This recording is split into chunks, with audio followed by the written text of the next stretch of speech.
مسئله فلسطین در ماست و الله سبحانه و تعالی امت مسلمان توفیق بده که ما انتقام برادران مسلمان فلسطین خود از صهیونیسم جنایتکار و از حامیانش انشاءالله بگیریم.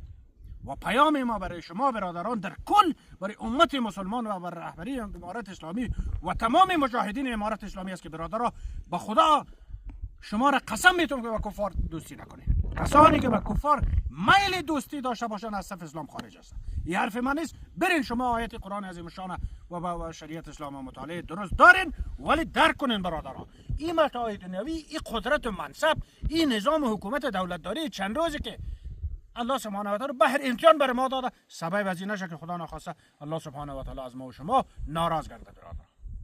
امی علف میخوریم، امی با ما به ارزشتر است و برای یهود و نصارا و دشمنان الله و رسولش دوستی نکنیم.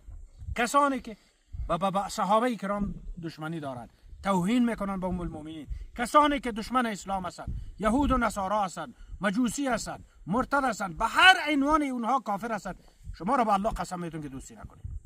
چرا که سبب نارضایتی الله سبحانه و تعالی میشه و سبب نابودی و شکست ما میشه. یک روز حاکمیت کنیم، یک روز نظامداری کنیم، یک روز دولت داری کنیم، ولی رضایت حق داره باشه. وقتی الله سبحانه و تعالی از ما راضی نباشه، دیگر زندگی برای مسلمان ارزش نداره. ما خود باور و عقیده و ایمان ما همی است. این که شما چگونه فکر میکنید شما میدانید و پاسختان در روز قیامت.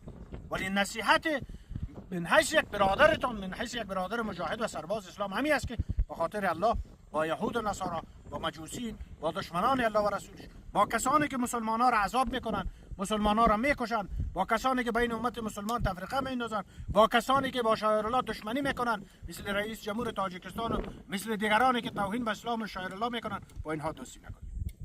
قطعا ضرورت نداره مردم افغانستان، این زندگی ما و شما در گذر است و از رضایت حق تعالی باید از هدف ما باشه.